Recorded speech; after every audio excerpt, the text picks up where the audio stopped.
Okay. Maybe we can talk about some of it today. Isabel, is that you? How are you? Okay. Avril? Avril, right? Eva. Right? Did I say your name right? Eva? Okay, Eva. Okay. And Kaylee, right? Kyla.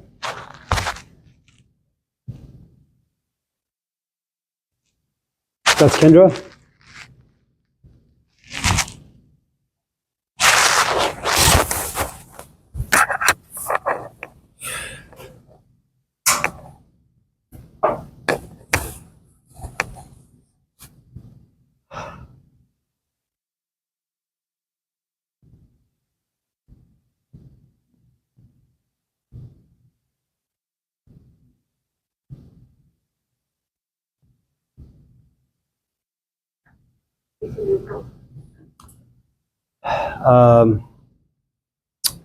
Yes.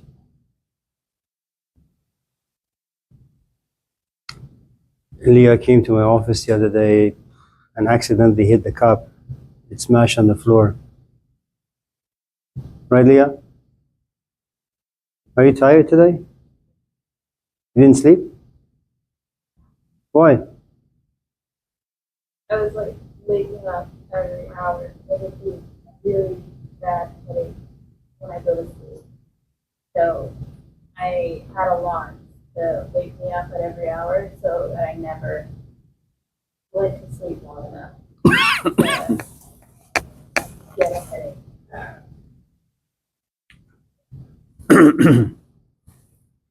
Andrew, hello, how are you? It's good to see you. How's East Bay? Oh, that's right, you're in San Francisco.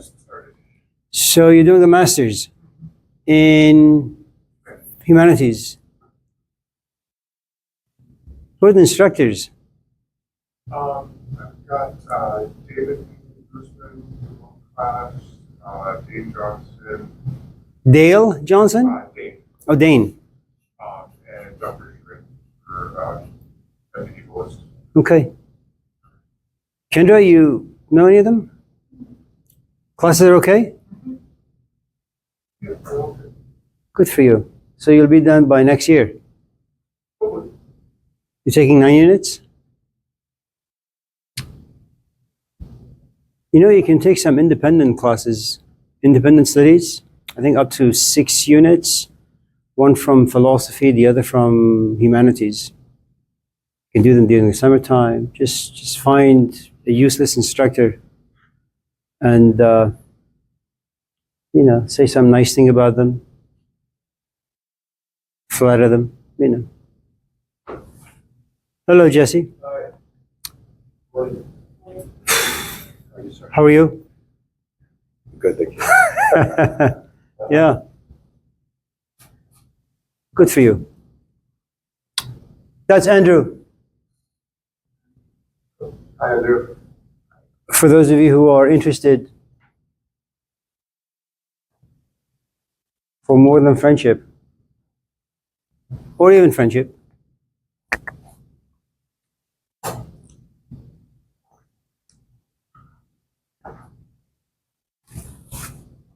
so is there anything you guys want to talk about before we go home? Sure. Is the Frager Beach problem, you know that? Sounds dimly familiar. Like Gnosticism, it's called. Basically, with ethics, what's good and bad, how we know that is through our emotions, how we express it is through our emotions. Like incest is bad, but it's expressed through our emotions. I guess that solves the issue of ethics doesn't really exist in life. It's just more like that. But I was wondering about the frequent use problem, it's like a problem with the word.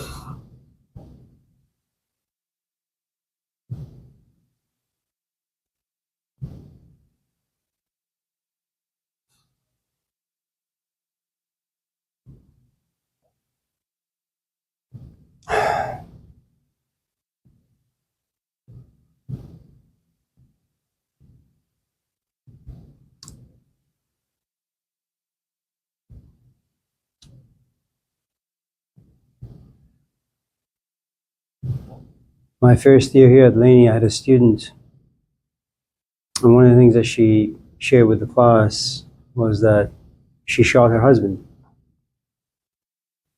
She was let go by the judicial system. He was physically, good morning, Mina, abusing her, and he just shot him. In the Eskimo country, sometimes kids leave their parents out in the snow to die because they're nomads. They have to move around quite a bit. And sometimes it just gets too much. You know, parents can't walk as fast, food is scarce. And so sometimes, they have to nurse their kids for about up to 6, 7 years. And you only have so much milk in you as a mother. And when times get tough, you just leave your kids in the snow to die. No guilt, no shame, no need for repentance.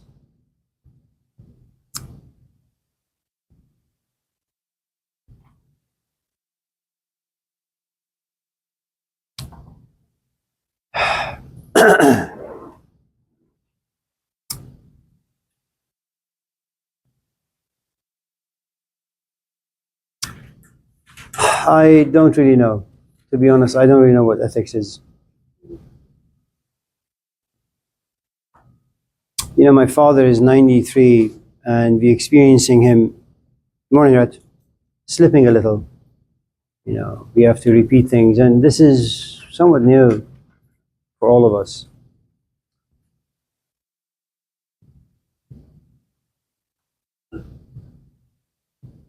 My brother and sister live close by, you know, and so no doubt they'll take care of him just in case, you know, his condition gets worse. I'm here. I have my own life. I can probably go there maybe once every 2, 3 weeks. Is that ethical? That my siblings have to carry this difficulty and I, you know, stay here and do my own business?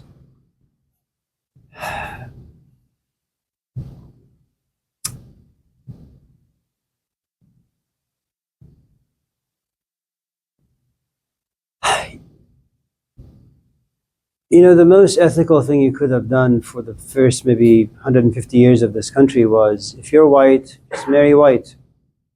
If you're black, marry black. And if you were white and you were to marry someone who's a different, you know, skin color, society would frown upon you and the decision that you made. And so you'd probably become an outcast. No one would talk to you. Probably have to turn out to be an atheist, because even God would reject you, supposedly. Time changed, you know. And I suppose all the things that we consider to be right, at a certain point they become wrong, and things that are right become, or wrong become right. I don't really know. The only thing that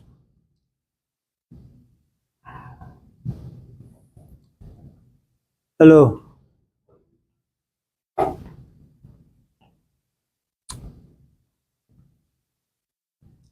If you have a brother, Abi, hello, how are you? You know Kendra?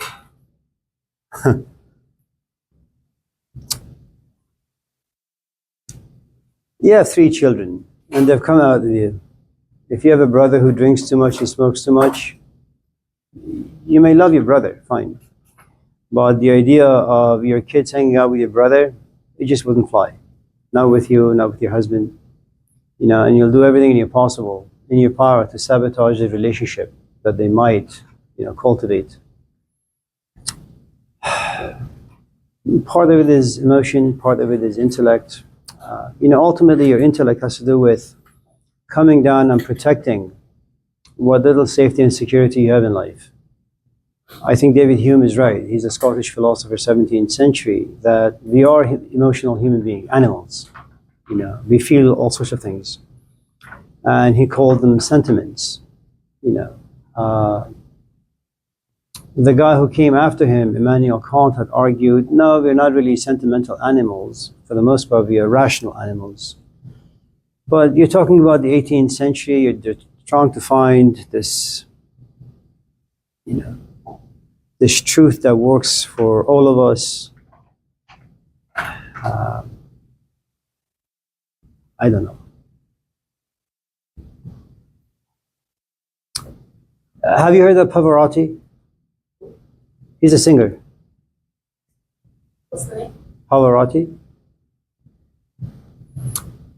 So, he was an opera singer. I think he's dead now, maybe.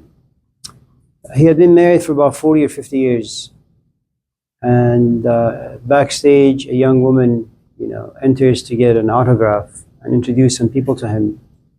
And their eyes meet, and even though this young woman hated, opera, she had to go because of some business dealing. She goes in there, looks at him, and feels something. He looks at her, and he feels something. Now, this is a very famous man, very rich, powerful. He divorces his wife for 50 years and gets married to a woman who's like half his age. Is it ethical? You have your own personal ethics, and then you have the social construct. And these two things will always collide. I mean, look, you may be bored right now in this class as I am, because I don't want to be here. The truth is, you don't want to be here either. You have a couple of choices. You could make this subjective, or you could make it relatively objective. Objective in the sense that you live according to the standards of society. It'd be wrong of you to just pack up your stuff and leave while I'm talking. And there are peers here. You have no choice but to be kind of condemned by their judgments, how they may look at you, perceive you, interpret your action, put there on their Facebook page or Tinder page that, we have this student or this classmate and she did ABC.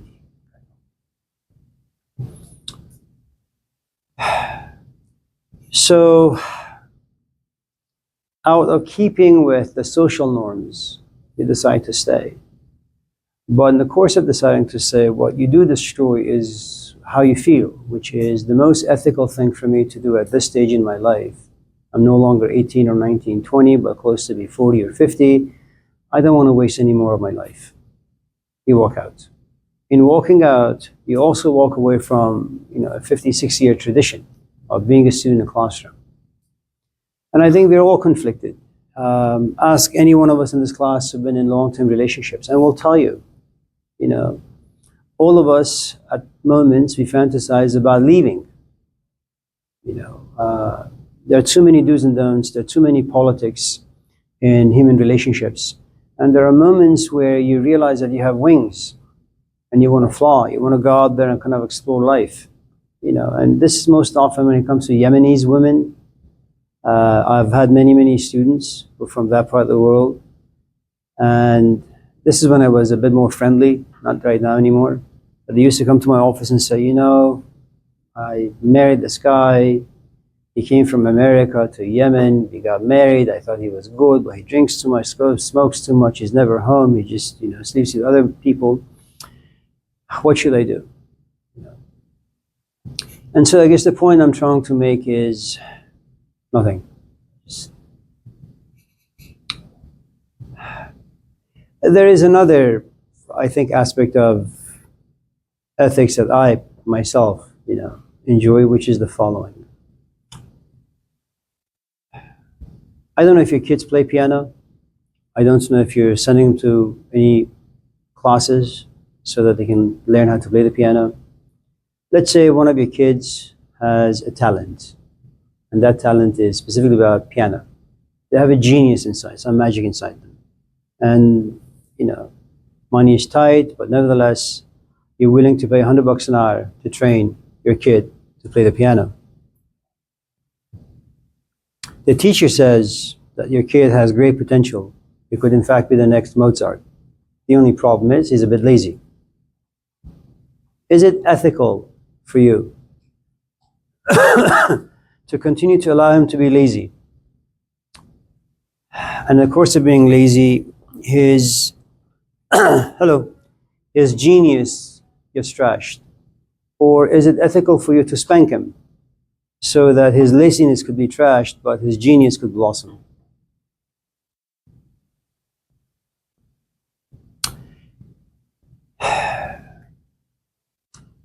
If you happen to be, to some extent, a caring parent who worries about your kid's future because you've examined life, and you realize most of us basically, you know,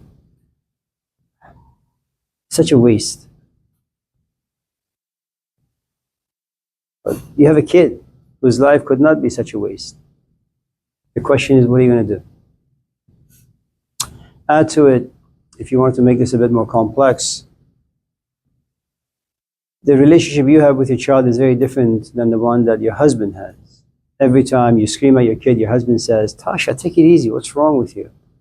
Every time maybe you spank him, kick him, punch him, you know, he categorizes those acts of compassion as brutality, abuse, of, you know, harassments of sorts. But you see something about your child, you see something about time, you see something about your life, about life in general that your husband can't see. You're a bit more objective, a bit more rational, a bit more future-oriented, whereas your husband lives mostly in the immediate. That, you know, it's my son, I want to have fun with him. And fathers are a little weird in the sense that it takes them a long time, like 12, 13, 14 years, to actually find closeness to their kids. It's usually the mother and the kids for the first like 15, 20 years. And fathers will do all sorts of things to get some attention from their children, you know. And so every time you spank him, the husband comes in as the Messiah, says, "No, no, no, what are you doing?"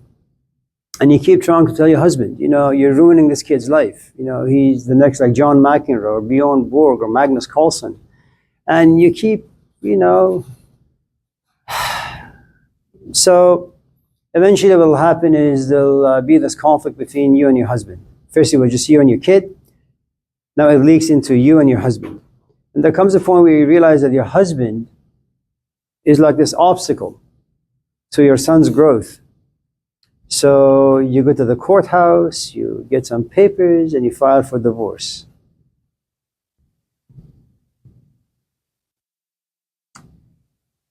Yeah, so I don't know who can say if anything is right or wrong. I'll tell you another story. Kendra, it's good to see you. Assalamu alaikum wa rahmatullahi wa barakatuh.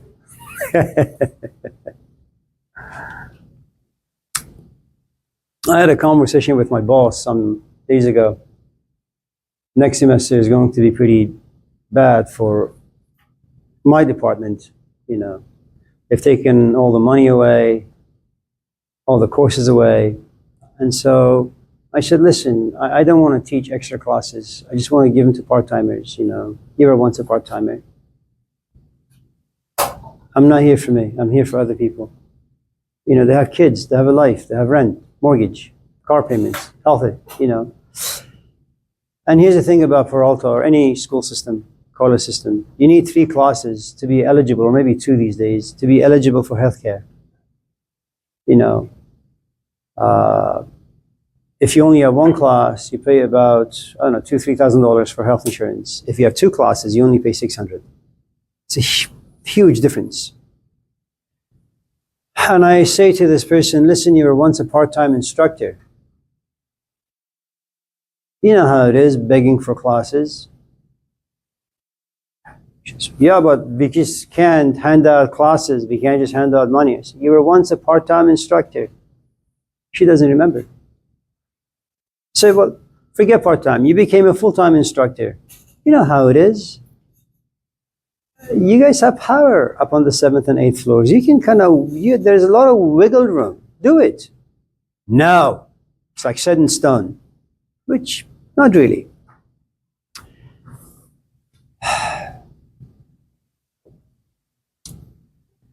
You know, when you're weak, poor, there is a set of ethical norms. When you're rich and powerful, everything changes.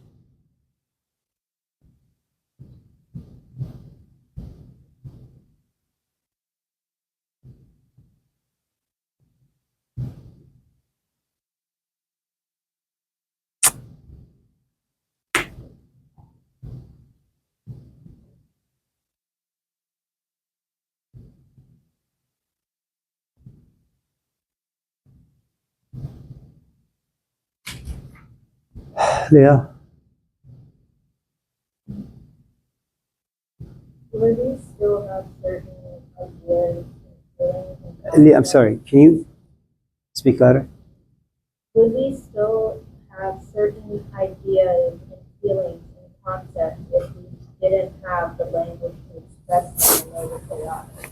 Like, could a person still be gay without ever having known what that is, or having like a concept of human sexuality, similar to how I suppose humans project things onto animals? Like, there are many same-sex courtships with humans. We refer to those animals as gay, or zebras. They tend to drown each other's young, and we humans say that's like bad. I was born in the 1960s.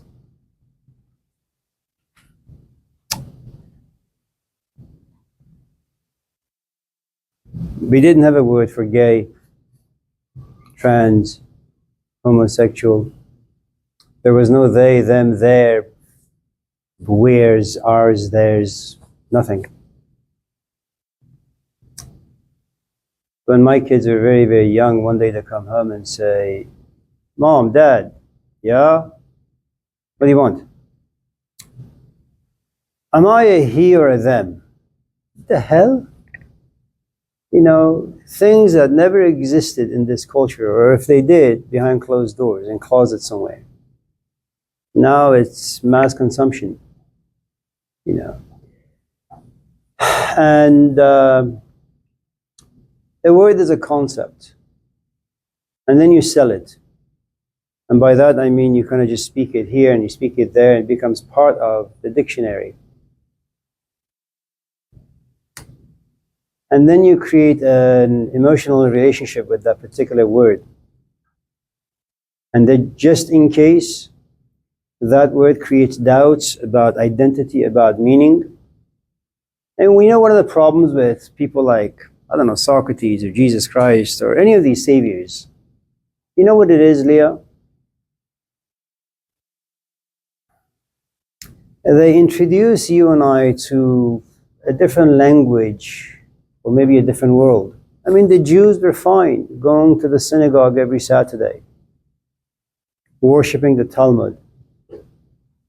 You know, they were always looking for the promised land, and that was fine for them. Then this hippie comes in, and he gives them a brand new concept, a brand new perspective. You know, yes, Moses, circumcision, it was about your penis, but now it's about your soul needs to be circumcised. Get rid of all your attachments from the physical world. You know, the kingdom of God lives within you. What are you looking for, the promised land? Are you kidding me? All things down here will diminish. The only thing that will be everlasting is your soul. Keep that. Find that. And people who had never left their parents, their wives, their kids, you know, all of a sudden this guy comes forth and says, you know, I didn't come here to bring peace, to create conflict between father and son, mother and daughter, you know, let the dead bury the dead. Why the hell would you want to like follow the path of your father, your mother? I mean, look at them. Their lives are no good. And all of a sudden what you have is a brand new tradition in the West. Look at Muhammad.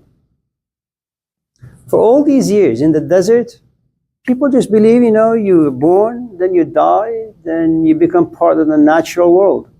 You know, you become compost for the trees and flowers. All of a sudden this guy comes forth and says, no, that's not really the end of it. You know, you're going to come back to life, but you're going to come back to life and you're going to look out there and God is going to be standing. And then he or she or it or whatever is going to judge you. And all of a sudden you have a fear that never existed in the human heart. You know. And so it's interesting in some ways that what you're exposed to, and if you happen to have children, you're really, really frightened what your kids are exposed to. You know, we talked about this before, there was a time where, you know, what you teach your kids at home, to some extent, is very much the same what society teach your kids. Almost the same. Now, what you realize is the kids come home, you as a father or mother or parents, you teach your kids A, the media teaches them B, society teaches them C. Well, you know, you get to be 20, you want to figure out who you are, what you are, realize you have all these conflicting concepts and ideas about yourself and the world.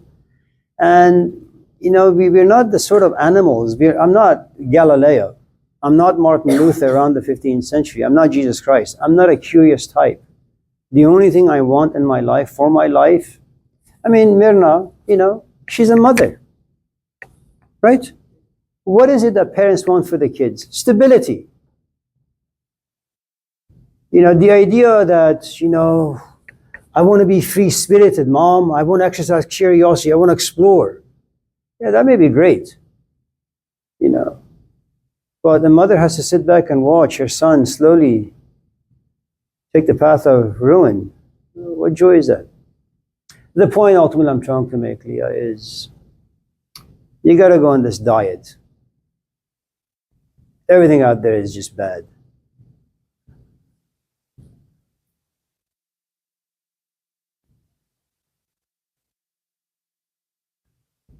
Isn't that true, Abril? See?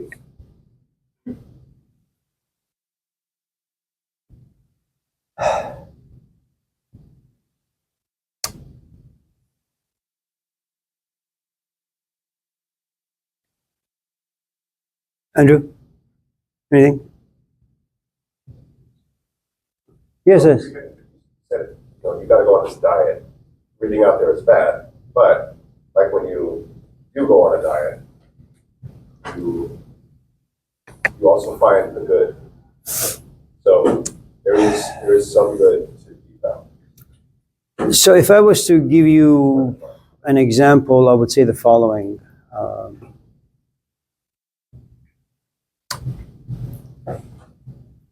I was very active when I was young, very much like you. Then I became interested in philosophy. Then all I did was to sit and read and write and those things.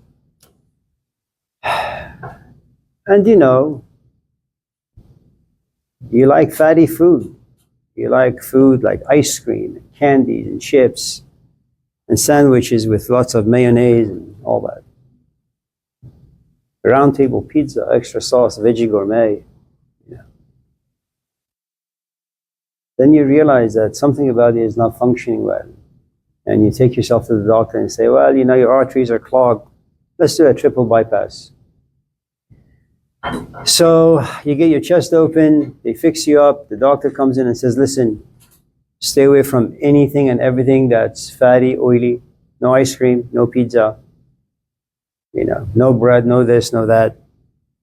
So you gotta go on this diet. Fair enough.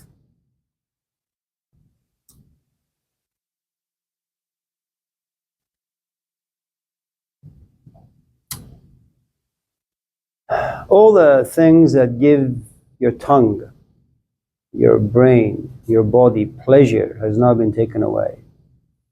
And your entire life has been reduced to cauliflower and carrots. You feel like a donkey, you know, and lettuce and spinach.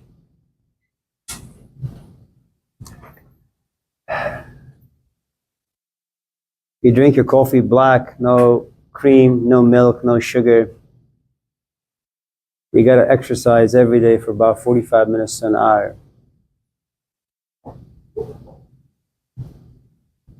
There is a liberation in realizing that you are sick.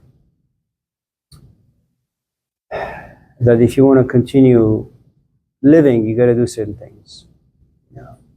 And sure, you can train yourself to kind of enjoy broccoli and drinking black coffee with no cream and sugar. But the items on the menu now are reduced to maybe 5 or 6. And then you have friends and parents who are cruel. You go to their houses and they serve ice cream and cake and tiramisu. You know, Abi, who sits there, is kind enough to bring me food all the time. And so I look in the bag and I see some oil and I see some this and I see some that. You know, I put my nose in this. Yes, yes, and that's my limitation.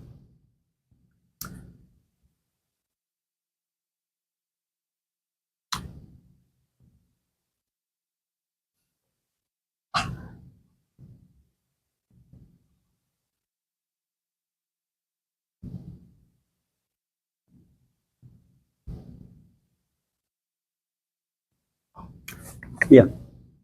It really, for the most part, also depends on your temperament. You know, if you happen to be wired optimistically, positive, you're going to see everything bright. You know. Yeah, yeah. How do we know if anything that we as humans do is correct? We are like the first animal species to build society and civilization on this level. We have spoken language, which is something that is unique to our species. We also have a lot of these rules and a lot of these things about what is right and what is wrong, but no one has ever told humans how to do it. No one has ever told us this is how we should organize a society. No one has ever told us that, you know, democracy is the solution. And actually, if I may, so if you were to look at, and this is my own guess, I'm probably wrong, like I'm wrong about almost everything else I've ever said in the past 30 some odd years.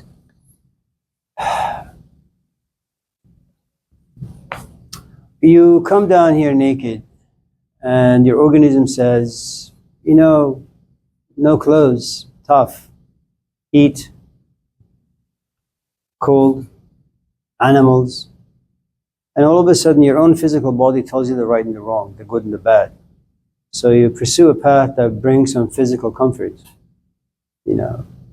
Now, up to this point, almost your entire brain space is about how to find food and shelter and clothing. You're right. Right and wrong does not exist. If you have to kill something or someone to feed yourself, that's the right thing to do. Okay? I think something interesting happens, which is as you walk to someone's place and knock on the door and say it's time to go hunt a lion or a camel or a cow, in the course of spending time with anything, and I'm not completely sure about this, and this may be quite modern, I don't really know, but I think in the course of spending time with anything, you have no choice but to have an emotional connection to it, you know. And because of that, the notion of empathy and compassion comes in, maybe even jealousy, just in case they find another friendship, you know.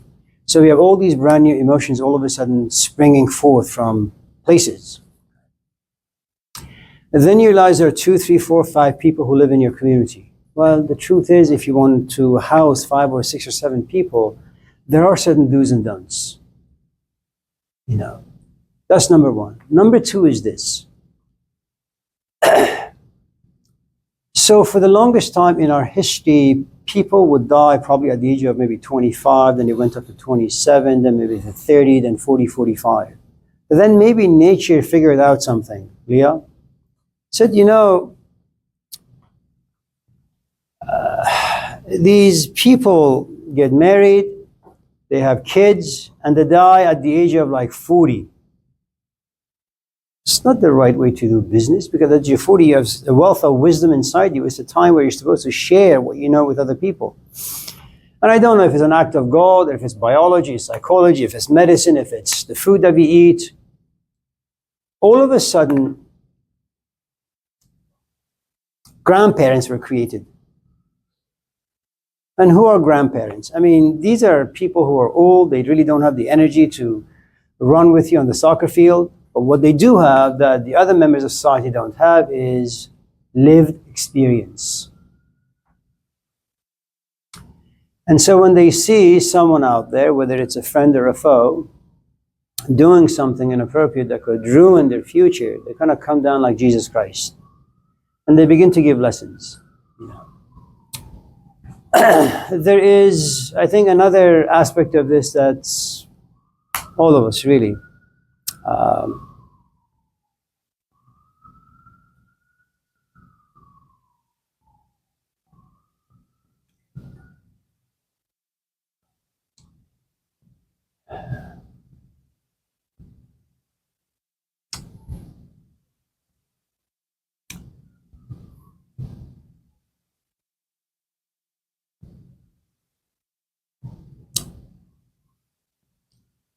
You want to live a relatively happy and meaningful life, don't you, Leah? The answer is yes. All of us do. You want to wake up knowing to some extent that your life is going somewhere, you're doing something meaningful, that you're not going to have regrets like me, like him, like the rest of the people out there.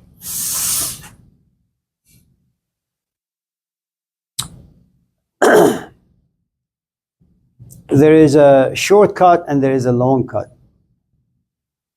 The shortcut is the following. Just read the story in the Gospel of Luke, prodigal son. This kid wants to get some money from his father and go out there, have lots of sex, lots of drinking, lots of smoking, lots of fun. That's the long cut.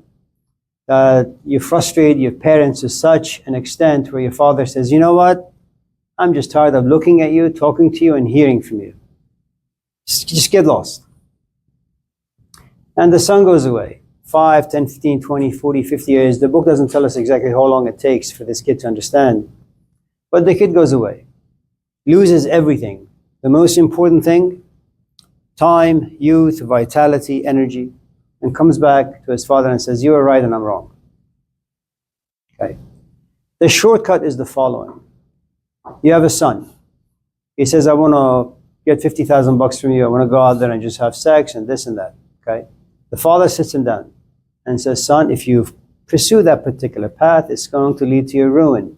Instead of that, let's do this. You're going to burn 50,000. Spend 10,000 buying a house, 10,000 buying a car, 10,000 putting yourself to school, 10,000 having a wedding ceremony of sorts. Okay. If you want to take the shortcut, it means that you have to get rid of a good amount of pleasure, which is something that is very difficult for us human beings.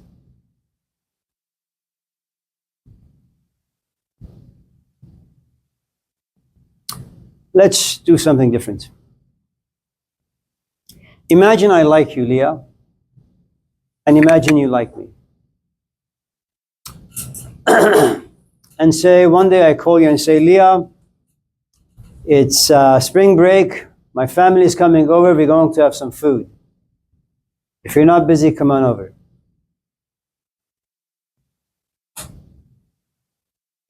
Now, you're not 2, you're not 10, you have a past. Certain elements of your past create obstacles. The long cut is the following. You keep saying no to me. Just keep saying no, keep saying no, keep saying no. And have this assumption that your life will be different 20 years from now. Your emotions will be different. Your perspectives will be different. That you will have learned from your experiences. No.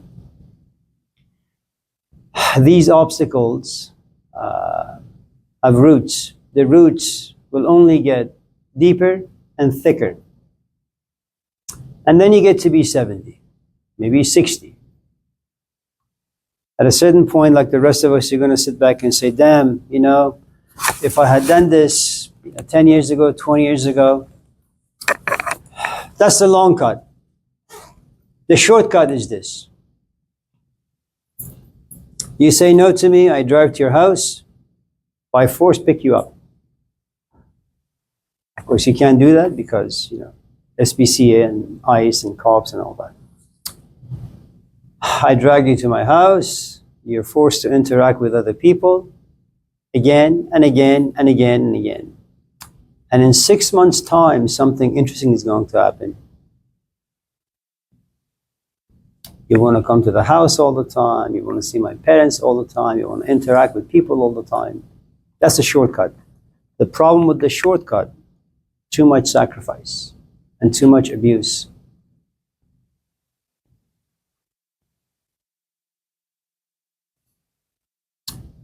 Ahmed, anything?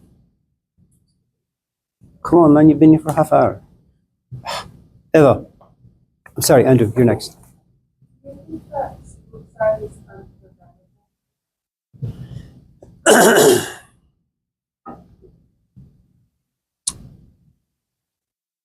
I think in times of intense pain, suicide is always in the background, always. If I was to give you a real life example, I would say the following. I get airsick, and so when I went to India, when I traveled to Europe, when I used to go back home, I kid you not, I would throw up maybe 100 times in the course of maybe a 5-6 hour travel.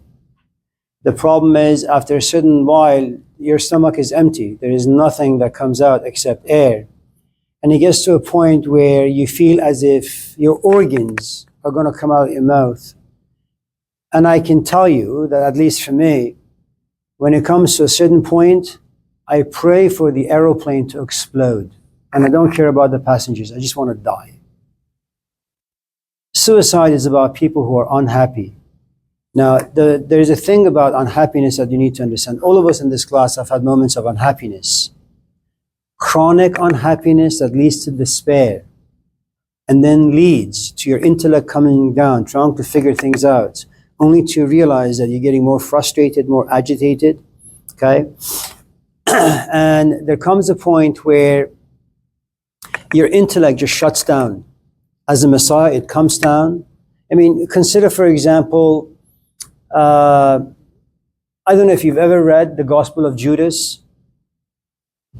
There are two forms of suicide. You know, there is one that takes place where life gets really, really hard, but they don't really understand it, but the pain overrides everything. And despite the fact that you have zero understanding, you say, I just want to end it. And all the people around you say, listen, let me sit you down and tell you why your father is the way he is. Okay? Even with this brand new knowledge, for example, the truth is, you're dealing with two different things inside you. You're dealing with the power of intellectual clarity that you, as someone who's depressed, sees, but you're also dealing with your emotions.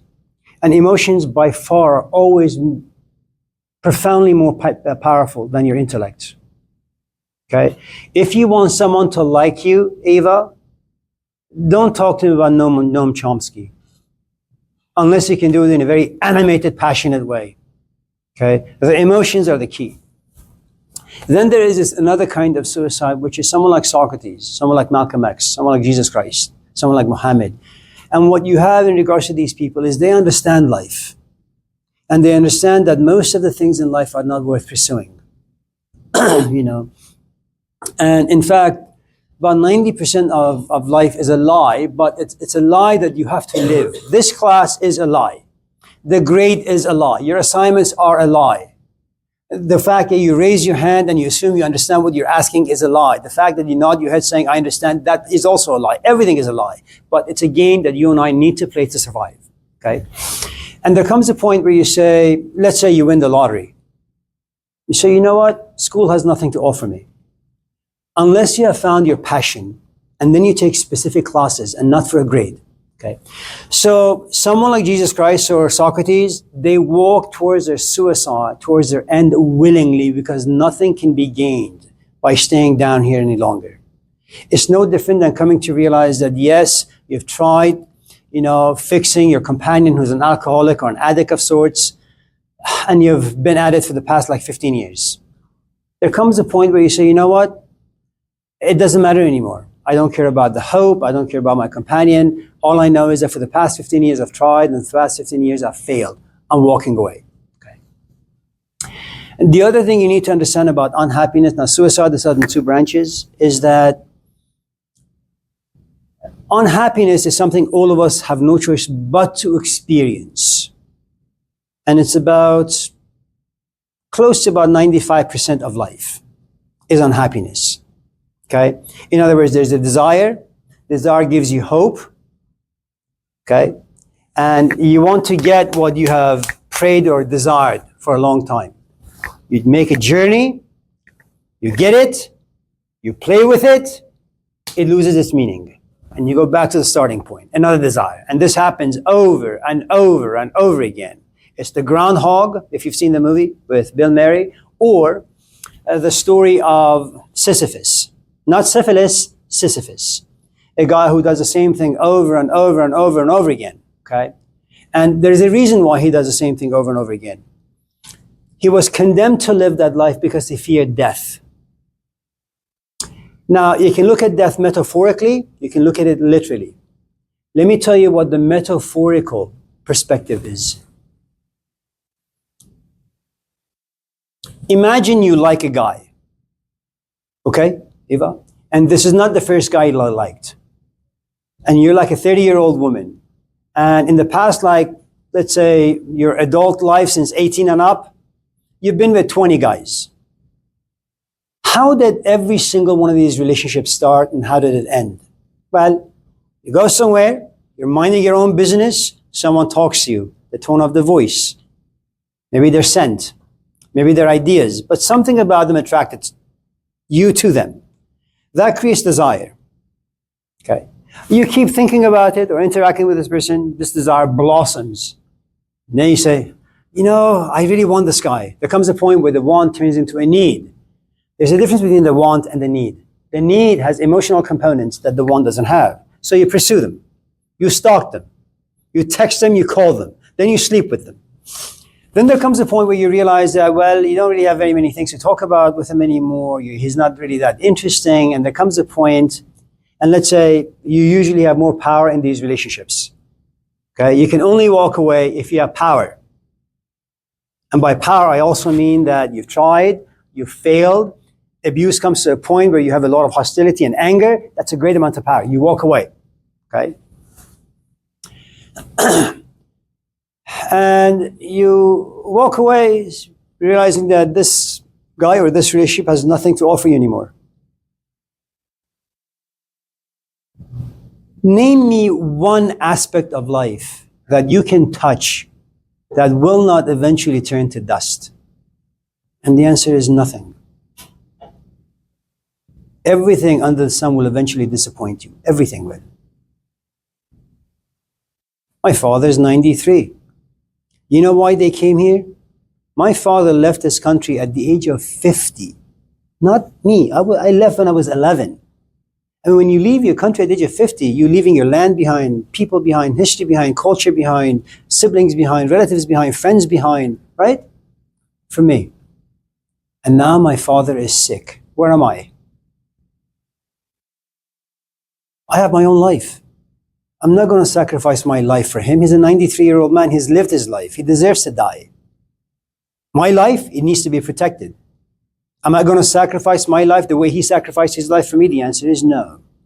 Am I going to be a disappointment for my father? Absolutely. And that's how life is. You have snippets, moments of joy and happiness. If you're lucky. Now remember, the word happy comes from the word hap, which means luck. Sometimes we get lucky. You wake up, you happen to be in a good mood. Most of the time, it's a struggle. Okay. Now, if you were to think about this, that for the next like 40, 50 years of your life, whatever you touch will eventually bring back disappointment. The question is, what the hell do you do with it?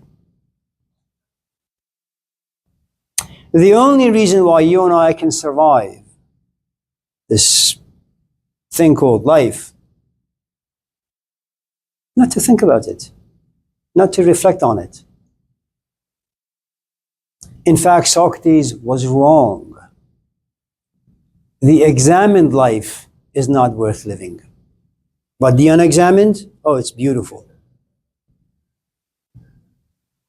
You know, You have to be profoundly reflective and courageous to look life in the face and say, I have looked at it, and I've seen you naked, and I've seen you with clothes on. And you don't have very much value.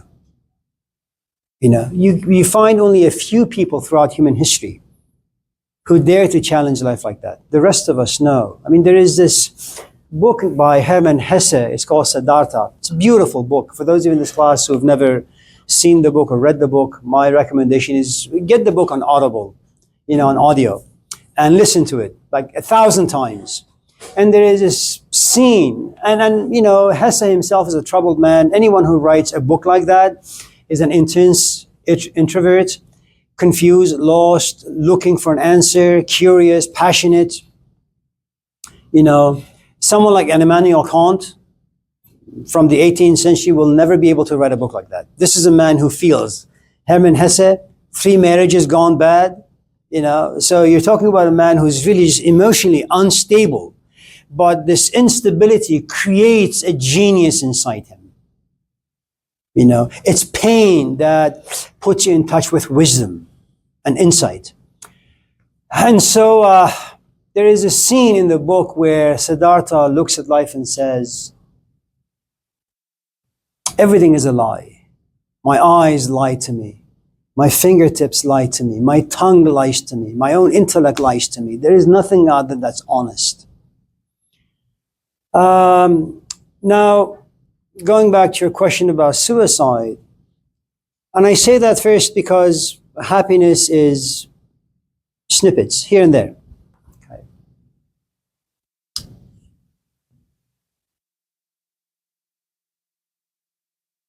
There comes a point where your life is about, and it's a gradual process, you know, and there are lots of moving parts. The culture lacks the language and the concepts to help you deal with grief. Because when you're talking about sadness or depression or suicide, what you're really talking about is loss of meaning. And that can happen in a variety of different ways. Look at like older people who've been married for like 60 years. The woman dies and the man dies like 6 months later. I mean, that's like the trunk of their life. Once it goes away, the man goes away. Women are a bit more stronger than this, than men are. So they last a few more years or months longer than men do. So if the culture doesn't give you tools to deal with grief, man, you're not going to survive life. You really aren't. You know.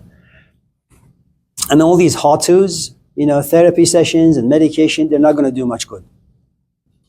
Okay. These are just temporary releases. In loss, you need a support system. And by support system, I mean people who can either sit there and shut their mouth and just listen to you or just be next to you, or people who've been there, who've done that. And they can once in a while just very, very gently tell you, listen, I understand, yeah, loss is great. You lost your mom, you lost your dad. I'm really, really sorry.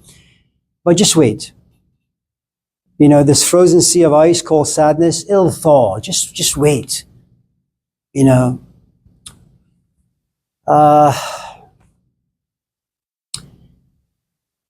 You must also have access to perspectives. That you need to have these openings where you can see your divorce as once in a while this beam of light enters and you can see it clearly.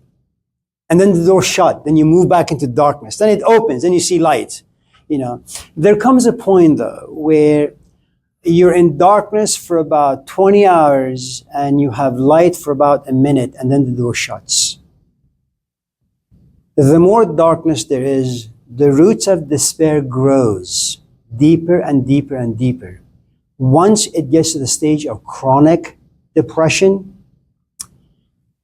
it's going to be really, really, really tough. Electric shock is not going to do it for you. You know, I mean,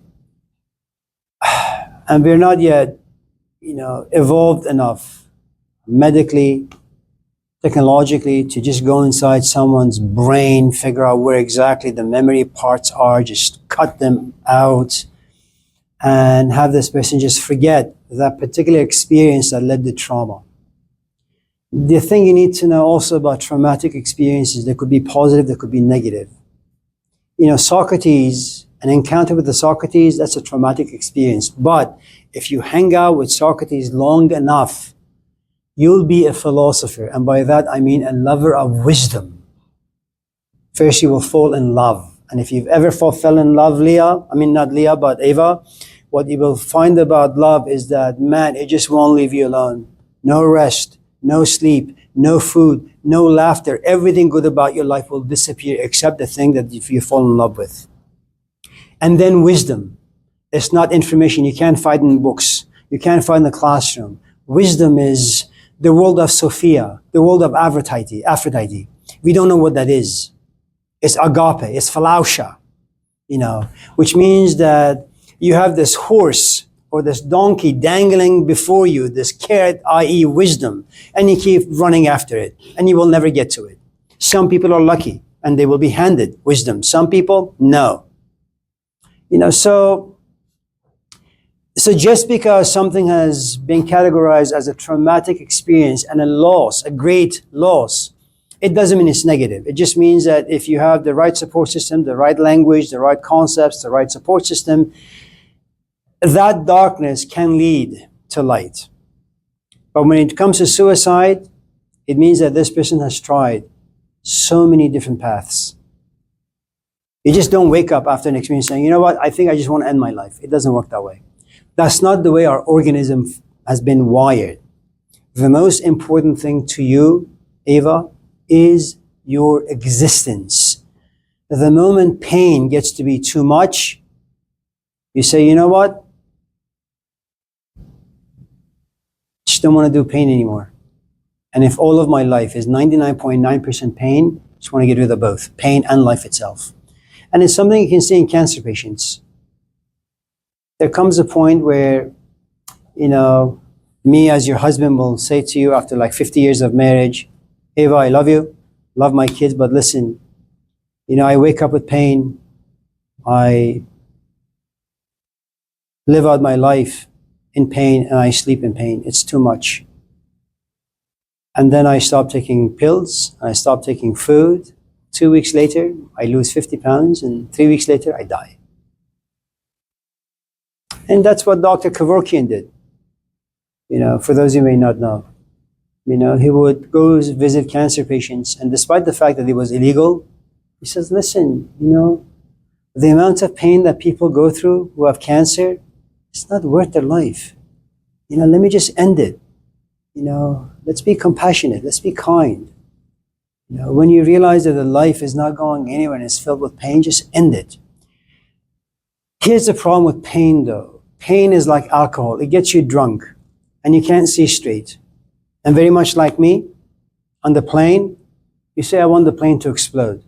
What you don't realize is pain is that if you can just be patient for another 2 hours, the plane will land. The sickness will go away, and you will walk, and you will enjoy life. Sometimes the pain is so much where you become blind to possibilities. Intense pain by its very nature gets rid of hope.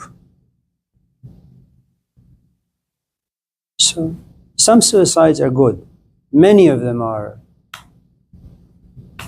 bad. The story of Romeo and Juliet that most of us in this class adore and worship. How old is Romeo? Like 13 or 14? How old is Juliet? 12 or 11? A 14-year-old kid falls in love with a 12-year-old girl. And then you kind of blitz the culture with that stupid narrative, and everybody wants to be in a romantic relationship now.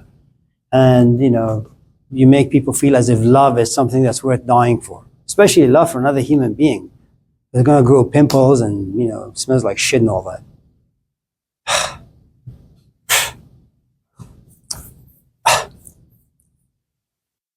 Yeah. Sorry, Andrew. So, going off of the suicide question. Yeah. So I read before that most people who are in the process of committing suicide, let's say for example someone like jumped off a bridge or something like that, like in the process of that, they regret it and they wish like they can go back and not do it. So do you think there's such thing as someone that's like in the process of committing suicide and like, the whole way through they're like, yeah, this is what I want. I don't want to go back. You ever been with someone who's depressed? Yeah. So let's say I'm your brother, and I happen to be depressed. I've been depressed like chronically for the past like many years. What is it that you do for me? You try to give me hope. You take me to Barney's and we get ice cream or burger, right? You take me to Zachary's and we get food, right? We go to a park and we walk around, we play soccer, we watch a movie together. Okay, you will do all this stuff to get me out of my depression. There comes a point where you give up, and rightly so, because human beings have only so much capacity. You can only be generous for so long because before your own body shuts down.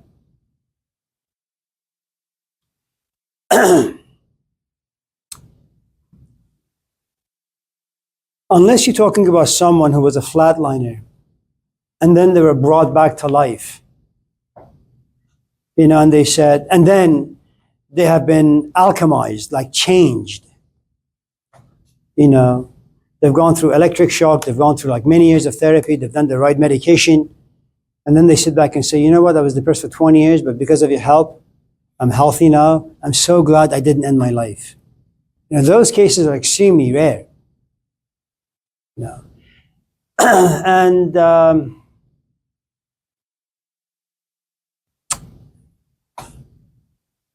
it's just a struggle, that's all. I mean, I don't know if it's worth dying or it's worth living. I'm not quite sure which is which.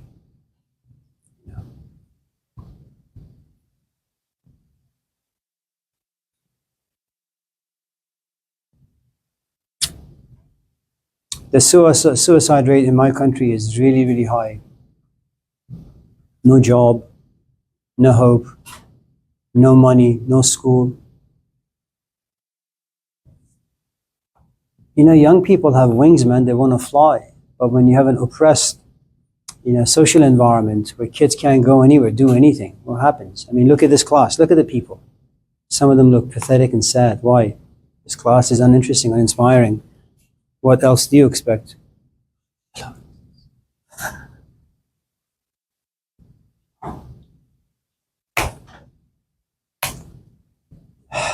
Andrew. When people from our past contact us, just out of the blue, and there's Living or the dead? Okay. there's conflict and some aversion. I guess my question is, what do we owe people in the past?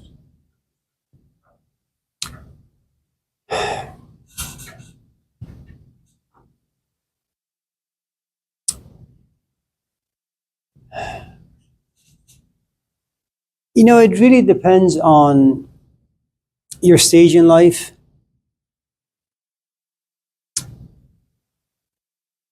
We had music gatherings for 25 years, every single weekend. I mean, all of us were, I was 20, the other ones were like in their 40s. When you hang out with your own kind Persians and play Persian music and you eat Persian food and you have political and religious conversation for 20 years, that's a very, very strong relationship. As time passes, you move into different, not just physical stages, but also psychological, emotional stages, okay? There came a point where you just outgrow the past.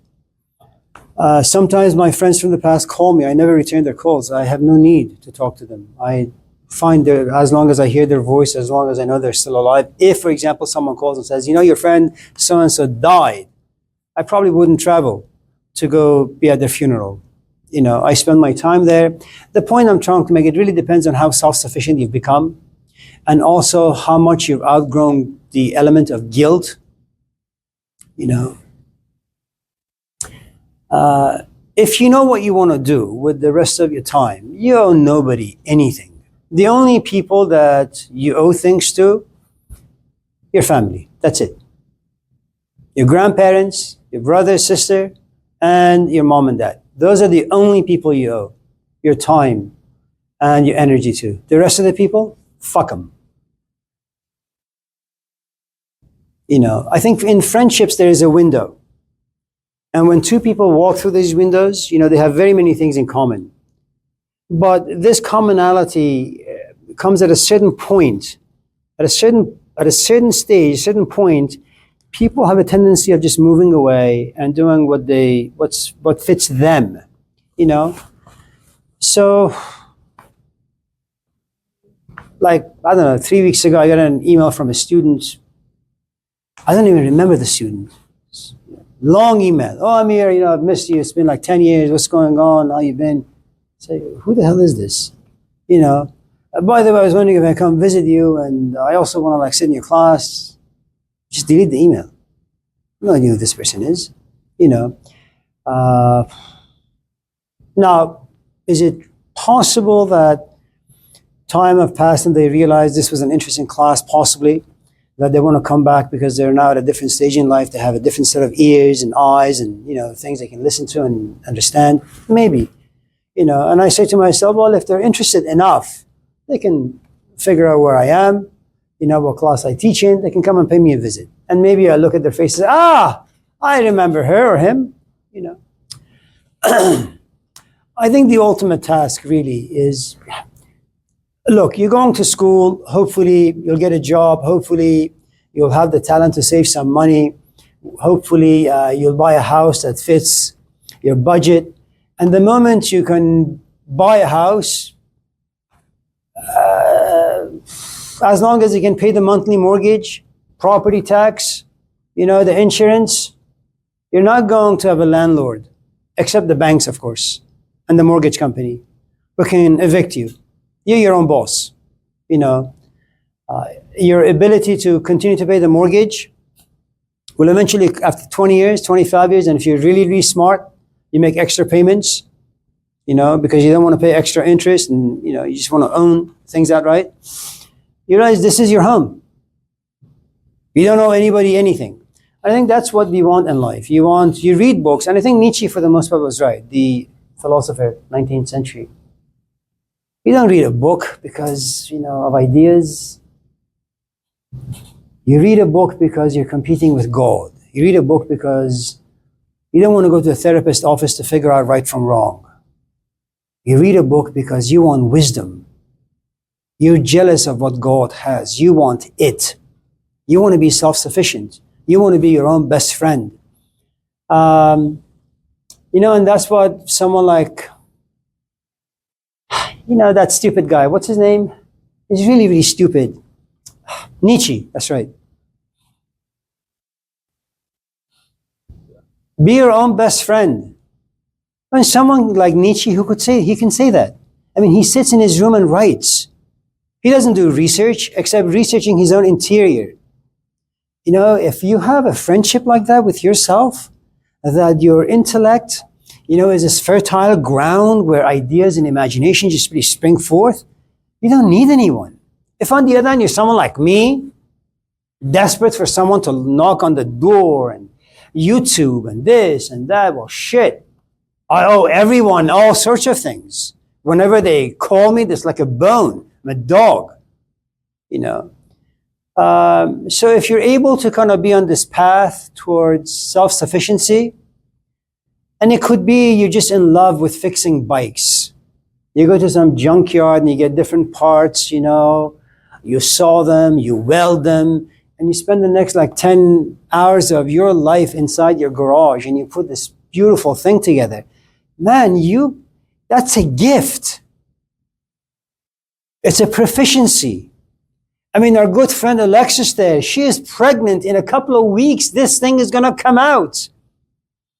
You know what a blessing it is to have someone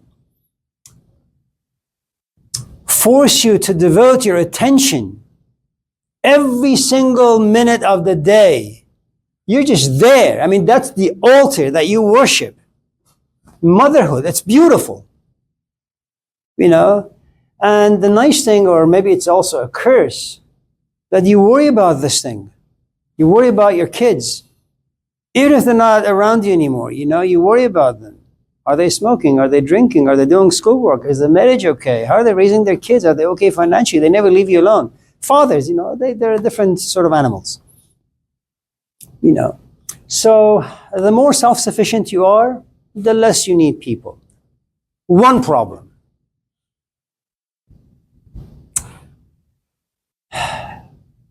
You don't want to get old and be like Bobby Fischer.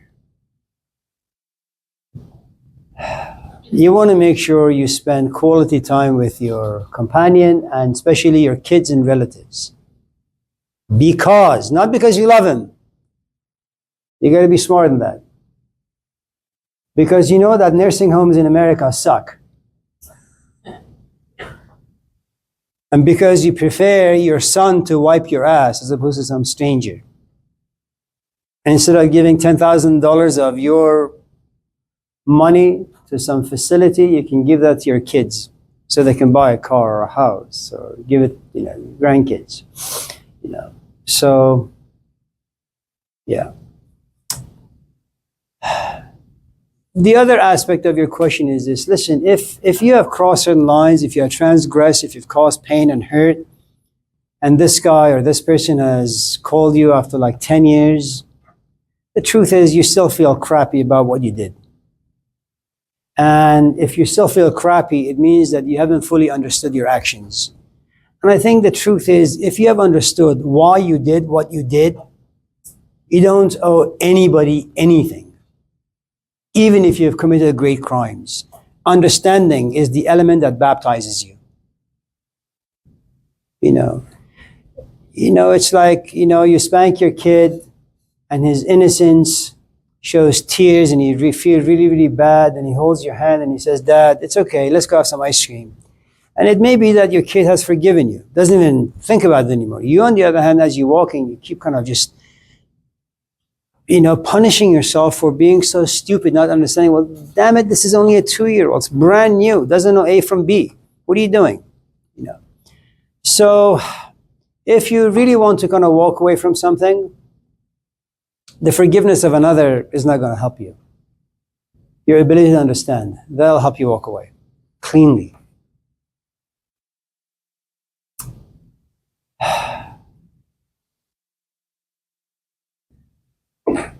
Allahu Akbar.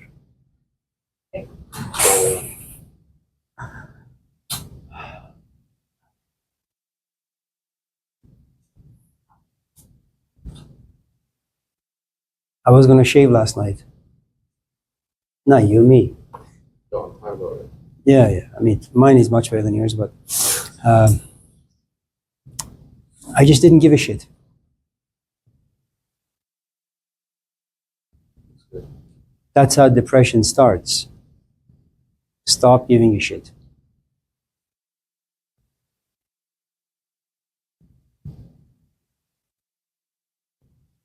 I didn't say I'm depressed. I said that's how it can start.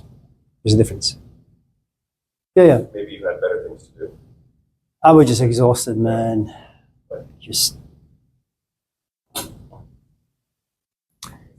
My parents said they want to come over, so we invited like 30 people. Then my mom calls yesterday and says, you didn't put fruits on the table, and it wasn't enough food. I said, Mom, I broke my back for 2 days cleaning the house. You're asking me about not enough fruits on the table? You clean the house? Huh? You clean the house? No, it's not my job. Of course I clean the house, man. You can harass your wife only for... Then, yeah. You want to sleep on the sofa? No.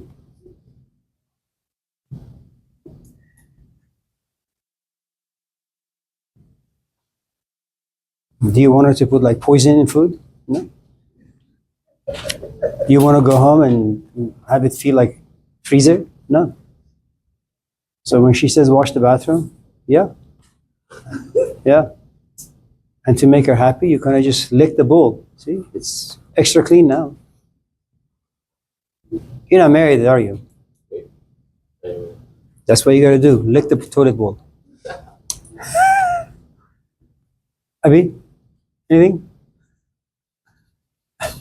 No good? If you did have a question, what would it be? Like, See how I tricked you? Go ahead.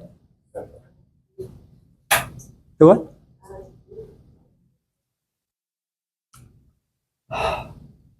Is it time to go? Thank God. Yeah, what? Oh, no, it's, I mean, you guys, your lives are busy. Remember, I didn't shave.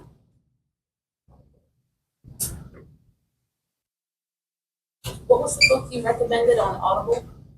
Siddhartha. Yeah, It's a good book. it's a great book. And Tasha, you got to listen to it. Don't read the book. Listen to it, if you can. I mean, if you don't have Audible, it's $14 a month. It's money worth spending. Oh, they do? Yeah, but it has to be by this guy. He has an accent, but man, his voice, it's like tiramisu. It's delicious. I mean, it goes inside your ears and then goes inside your soul, and then you say, man, I don't want to see my kids, and I want to look at my husband or wife. So, yeah, if you send me a text, you have my number. I can copy the link. Brett, assalamu alaikum.